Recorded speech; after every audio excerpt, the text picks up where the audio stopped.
Bugün sizlerle birlikte Modern Warfare 2 ve Modern Warfare 3'ü tüm detaylarıyla birlikte karşılaştırıyoruz.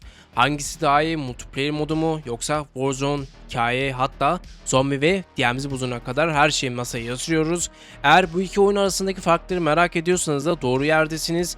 Hadi gel birlikte karar verelim. Eğer Call of Duty Warzone içerikleri seviyorsanız da kanalıma abone olabilirsiniz ve videolar için de beğen tuşuna basmayı unutmayın. Çayınızı alın, kahvenizi alın, hadi birlikte videomuza. Bravo 6. Going dark.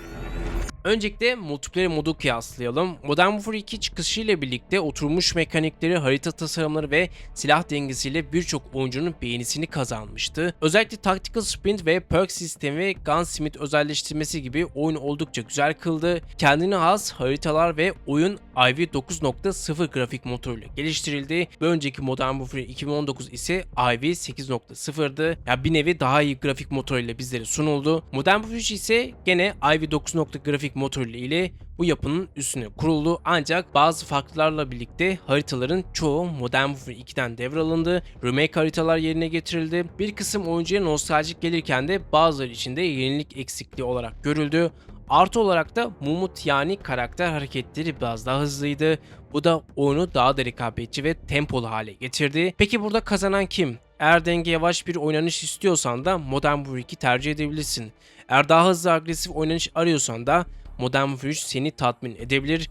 Benim tercihim ise arkadaşlar Modern Warfare 2 multiplayer modu. Hem daha detaylı grafikleriyle birlikte oynanış mekaniği beni çok etkilemişti. O yüzden ben burada Modern Warfare 2 diyorum. Bir sonraki oyun modumuz ise Warzone deneyimi. Warzone hem Modern Warfare 2'de hem de Modern Warfare 3 döneminde aktifti. Ancak Modern Warfare 2 dönemindeki Almaz haritası geniş ve stratejik bir deneyim sunarken de Modern Warfare 3 Uzbekistan ile birlikte gelen harita rotasyonları daha küçük alanlarda odaklanan oyunlar tempoyu arttırdı ama taktiksel derinlikten biraz ödün vermişti. Ayrıca Warzone'un silah dengeleri Modern Warfare 2'de daha dengeliyken de Modern Warfare silah metası sık sık değişiyordu ve bu da oyuncuları silahları sürekli yeniden grindlamaya zorluyordu. Aslında bana sorarsanız genel olarak bu çok güzel bir şey. Yani en azından Modern Warfare 3'teki meta silahlar daha da etkileşimi arttırıyordu. Daha fazla silah deneme şansımız oluyordu. Modern Warfare 2 Almaza Warzone'u zombi ve Halloween etkinlikleri olsun genel olarak çok güzeldi ama ben burada Modern Warfare 3 Uzbekistan oynanış stiline daha uygun buluyorum.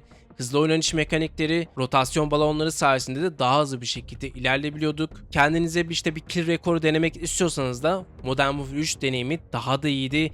Rotasyon balonlarıyla dediğim gibi bir yerden bir yere daha hızlı seyahat ve düşmanları daha hızlı öldürebiliyordunuz. O yüzden dediğim gibi ben burada Warzone'un Modern Warfare 3 Uzbekistan modunu tercih ediyorum. Bir sonraki oyun modumuz ise DMZ modu. Warzone'un DMZ modu ise Modern Warfare 2 döneminde geldi. Escape from Tarkov benzeri bir moddu. Modern Warfare 3'te geliştirilmedi maalesef, hatta geri planda kaldı. Hem hikaye olsun hem de narratif olarak da diğer extraction shooter oyunlarında daha etkileyici buldum. Çünkü zaten Call of Duty ile çok aşina olduğum için de DMZ modu gerçekten beni çok fazla hitap ediyordu.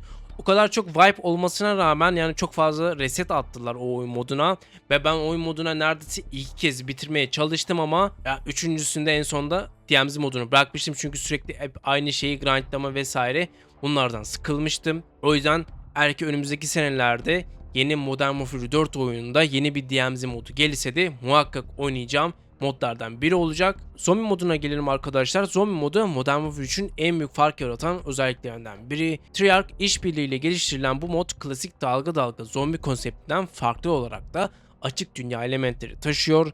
Loot yap, görevleri tamamla, boss kes gibi birçok farklı oynanış dinamiği mevcut. Bu yeni yaklaşım bazı oyuncular için tazeleyici ve eğlenceliyken de klasik round based zombi modunu sevenler ise hayal kırıklığı olduğunu düşünüyorum. O yüzden bu modları karşılaştırmayacağım. Yani hem DMZ moduyla hem de zombi modunu karşılaştırmak biraz saçma olur.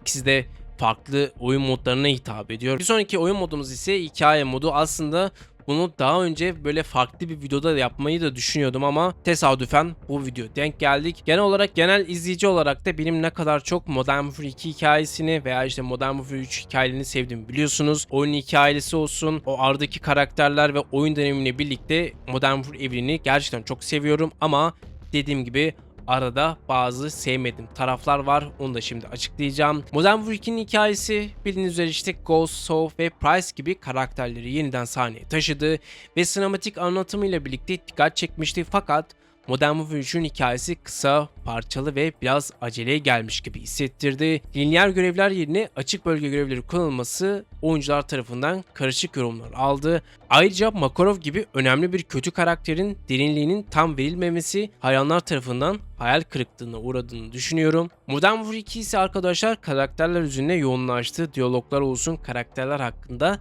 daha fazla detaylar öğrendik. İşte mesela işte Captain Price olsun veya işte Alejandro veya işte Valeria gibi, Greaves gibi farklı karakterleri tanıdık. Mesela işte Soap ve Ghost arasındaki o abi kardeşi görmüştük. Görev tasarımı daha da doyurucu olduğunu düşünüyorum. Bu alanda Modern Warfare 2 açık ara önde, daha sinematik, daha dolu ve karakterlere duygusal bağ kurabildiğimiz bir anlatım sunmuştu. En azından yani benim düşüncemde böyle olduğunu düşünüyorum. Evet arkadaşlar, genel değerlendirme ve sonuçlara geçelim. Multiplayer açısından daha stabil ve dengeli bir deneyim arıyorsan da Modern Warfare 2 önde olduğunu düşünüyorum. Warzone deneyimi içinde Modern Warfare 3 daha önemli olduğunu düşünüyorum. En azından oyun mekanikleri olsun, daha da hızlı çatışmalar olsun, rotasyon konusunda daha da hızlı hareket edebiliyorsunuz. Hikaye sevenler için de Modern Warfare 2 çok daha başarılı ve etkileyici olduğunu düşünüyorum. Sonuç olarak da yani bu iki oyun aslında farklı oyun profillerine hitap ediyor. Hangisi daha iyi sorusunun cevabı tamamen ne aradığınızla ilgili olabilir. Yani bu inceleme videosunda arkadaşlar, yani iki oyunu karşılaştırırken de sadece işte Modern Warfare 2 güzel veya işte sadece Modern Warfare 3 güzel demek biraz saçma kalıyor. Yani bunların nedenlerini açıklayacaksın. Biraz böyle yapbozları birleştireceksin. Kitapların sayfalarını aralayacaksın. Hangisinin daha iyi olduğunu bu sayede karar verebilirsiniz. Eğer ki böyle bir inceleme yaparsak da veya işte böyle bir karşılaştırma yaparsak da bu tip bir analiz daha uygun olduğunu düşünüyorum. Yorumlarda sizlerin düşünceleriniz nelerdir? Eğer ki işte Modern Warfare 2 Warzone daha mı iyiydi?